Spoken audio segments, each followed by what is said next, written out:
आज का ये एपिसोड शुरू करने से पहले एक छोटी सी बात। क्या आप भी अपना पॉडकास्ट बनाने की सोच रहे हैं? तो एंकर ट्राई कीजिए। ये पॉडकास्ट बनाने का सबसे आसान तरीका है। नंबर 1, ये फ्री है। नंबर 2, इसमें कई सारे ऐसे टूल्स हैं जो आपको अपने फोन और कंप्यूटर पर रिकॉर्ड और एडिट करने की फैसिलिटी देते हैं। नंबर 3, आप अपने पॉडकास्ट को डिस्ट्रीब्यूट भी कर सकते हैं, जिससे इसे स्पॉटिफाई और दूसरे प्लेटफॉर्म पर सुना जा सके। तो डाउनलोड कीजिए फ्री एंकर ऐप या विजिट कीजिए anchor.fm पर अपना पॉडकास्ट स्टार्ट करने के लिए। ये तो थी एक छोटी सी जानकारी, और अब शुरू करते हैं एपिसोड का सिलसिला। तो आज के एपिसोड में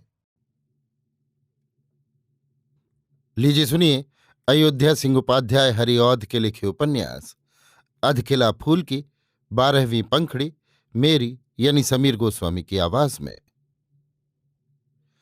देवहूति मां के साथ फुलवारी से घर आई। कुछ घड़ी घर का काम काज करती रही, पीछे अपनी कोठी में आकर चुपचाप बैठी। इस घड़ी कुछ काम इसके पास नहीं था, पर मन के लिए कुछ काम चाहिए। मन बिना काम नहीं बैठ सकता। जब सुनसान रात में हम गाढ़ी नींदों सोते हैं, जिस घड़ी हमारे हाथ पांव नाक कान आंख मुंह किसी के लिए कोई काम नहीं रहता, मन उस घड़ी भी अपनी रुई सूत में उलझा रहता है। जो बातें हम दिन में देखते सुनते हैं, जो काम हम जागते में करते हैं, उन्हीं को उलट पलट कर वो उस समय ऐसी मूर्तें गढ़ता है, ऐसे ऐसे दिखलावे दिखलाता है जो सोच विचार में भी नहीं आ सकते। इसी का नाम सपना है। देवहूति का मन भी इस घड़ी एक काम में लगा। ये सोचने लगी, इस धरती पर भी कैसे कैसे लोग हैं, दूसरे को छलने के लिए कैसी कैसी बातें बनाते हैं। कामनी मोहन की चिट्ठी को पढ़कर मैंने उसका एक एक अक्षर सच समझा था, पर आज उसका भंडा फूटा। माँ की बातों को सुनकर मैंने समझा, ऊपर से वो जैसा भला और अच्छा है, भीतर से वो वैसा ही बुरा और टेढ़ा है। राम ऐसे लोगों से काम न डाले। वो इन बातों को सोच ही रही थी, इतने में फूल तोड़ने का समय हुआ जानकर बासमती वहां आई और उदास मन से देवहूति के पास बैठ गई। देवहूति ने देखकर पूछा, बासमती, आज इतनी उदास क्यों हो? बासमती, बेटी मैं उदास क्यों हूं, मैं इसको क्या बताऊं। न जाने मेरा जी कैसा है जो दूसरे का दुख देख ही नहीं सकता, और न जाने तुमने मुझ पर क्या कर दिया है जो दिन रात तुम मेरे चित्त से उतरती ही नहीं हो। जब मैं तुम्हारी बातें सोचती हूं तभी मेरा जी भर आता है। इस घड़ी मैं यही सोच रही थी, इसी से उदास जान पड़ती हूं, नहीं तो और कोई दूसरी बात तो नहीं है। देवहूति, क्यों, है क्या? बासमती, क्या ये भी बताना होगा? बेटी तू बड़ी भोली है, तेरा ये भोलापन ही तो मुझे और मार डालता है। न जाने तेरा दिन कैसे बीतेगा। देवहूति, दिन तो सभी बीतते जाते हैं, क्या अब तक कोई नहीं बीता है? बासमती, बेटी तुम इन बातों को क्या समझोगी, हम लोगों ने इसी में बाल पकाए हैं, समय का फेर फार देखा है, हम ही लोग इन बातों को समझते हैं। ये हम भी जानती हैं, सभी दिन बीत जाते हैं, कोई बीतने से नहीं रहता। पर क्या जैसे तुम्हारा दिन बीत रहा है, इसको इसी भांति बीतना चाहिए? तुम्हारे ये ही दिन हंसने बोलने और रंगरेलियां मनाने के हैं। तुम्हारे ये दिन बनाव सिंगार और सज धज के हैं। यही दिन है जो आंख किसी चांद से मुखड़े की ऐसी मतवाली होती है जो एक पल का ओट भी नहीं सह सकती। कान किसी मिस्री से भी मीठी बातों के ऐसे प्यासे होते हैं जो रात दिन उसका रस पीने पर भी प्यास नहीं उतरती। यही दिन है जो घर में स्वर्ग की बयार चलती है, हाथों में चांद आता है, जल में कमल फूलता है और पास ही कोकिल बोलती है। पर तुम्हारा दिन ऐसे कहाँ बीतता है।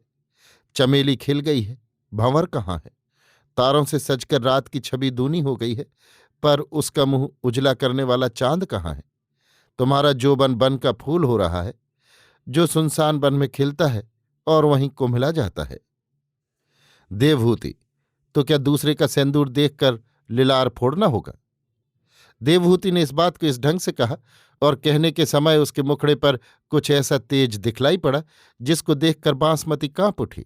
वो देवहूति की मां से बहुत डरती थी, इसलिए चट बात पलट कर बोली, नहीं नहीं बेटी, मैं ये नहीं कहती।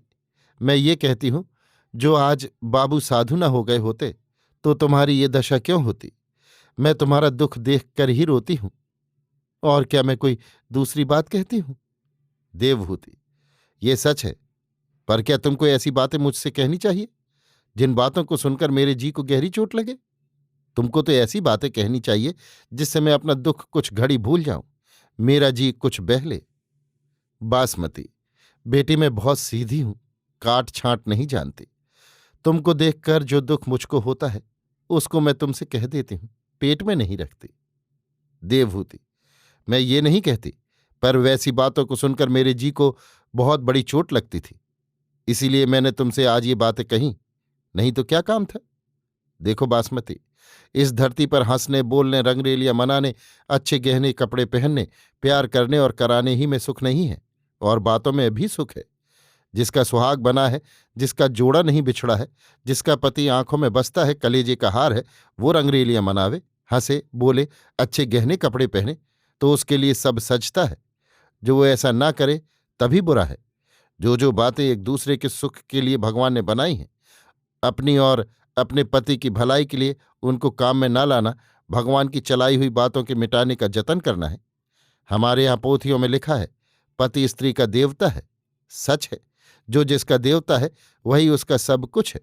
स्त्री का पति ही सब कुछ है। जैसे बने उसी की होकर रहना चाहिए, इसी में सब सुख है। पर जिसका भाग फूट गया है, जिसका जोड़ा बिछुड़ गया है, जिसके सर का सेहरा उतर गया है, उसको इन बातों में सुख नहीं है। इन बातों को जी में लाना भी उसके लिए पाप है। उसके लिए सुख की दूसरी ही बातें हैं। इस धरती पर कितने बच्चे ऐसे हैं जिनकी माँ नहीं, कितने बाप हैं जिनको बेटी नहीं, कितने भाई हैं जिनकी बहन नहीं, कितने रोगी हैं जिनकी कोई सेवा करने वाला नहीं, कितने दुखिया हैं जिनका कोई आंसू पोंछने वाला नहीं, कितने भूखे कंगाल हैं जिनको कोई सहारा देने वाला नहीं। क्या बिना माँ के बच्चों को पालने में, क्या बिना बेटी और बहन के बाप भाई को धर्म की बेटी और बहन बनाने में, क्या रोगियों की सेवा करने में, दुखियों के आंसू पोंछने में, भूखे और कंगालों को सहारा देने में सुख नहीं है? बहुत बड़ा सुख है, और इसी सुख की खोज ऐसी स्त्रियों को करनी चाहिए। घर ही में कोई झगड़ालू है, किसी में ऐंठ बहुत है, किसी को अपनी ही पड़ी रहती है, कोई दूसरे को नहीं देख सकता, कोई थोड़े ही में बिगड़ जाता है, कोई मनाने पर भी नहीं मानता।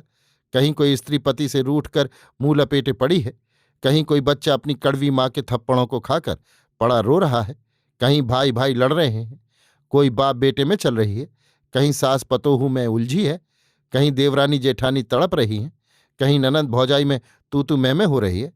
इन सब से एक रस बरतने में, समय समय पर सबकी संभाल करने में, उलझते को सुलझाने में, बिगड़ते को बनाने में क्या सुख नहीं है? और क्या हमसे स्त्रियों के लिए इस सुख से बढ़कर कोई और सुख हो सकता है? ये सुख ऐसा वैसा सुख नहीं है। इस सुख के मिलने पर ऊसर में गंगा बहती है, अंधेरी रात में चांद उठता है, जलती दोपहर में ठंडी पवन चलती है, घूर पर पारस मिलता है, उकठा हुआ काठ हरा होता है, और रेतीली धरती पर वर्षा होती है। मैं इसी सुख की खोज में हूं। इस धरती पर अब मेरे लिए कोई दूसरा सुख नहीं है। पति वाली स्त्रियों के पास बड़ा झंझट होता है। सबसे पहले उसको पति की सेवा टहल और संभाल करनी होती है, क्योंकि सबसे बड़ा धर्म उसका यही है। इसलिए वो जैसा चाहिए वैसा इस सुख को नहीं पा सकती। हमारी ही ऐसी स्त्रियां इस सुख को ठीक ठीक पा सकती हैं। पति के संग स्त्रियों का कुछ स्वार्थ भी रहता है, इसी से उनके सुख में कभी कभी दुख की झलक भी पाई जाती है। पर जिस सुख की बात हमने कही है, माँ कहती हैं, इसमें स्वार्थ की छूत नहीं रहती, इसलिए इसमें दुख का लेश भी नहीं रहता। इसी ढंग का सुख कोई कोई पति वाली स्त्री भी पाती है, पर वे ही जो सब स्वार्थों से मुंह मोड़कर पति की सेवा टहल करती हैं। बासमती देवहूति की बातों को सुनकर भौचक बन गई और उसका मुंह तकने छोड़ उससे फिर कुछ कहते न बना। इसके पीछे दोनों फूल तोड़ने के लिए चली गईं। अभी आप सुन रहे थे अयोध्या सिंह उपाध्याय हरिऔध के लिखे उपन्यास अधखिला फूल की 12वीं पंखड़ी, मेरी यानी समीर गोस्वामी की आवाज में।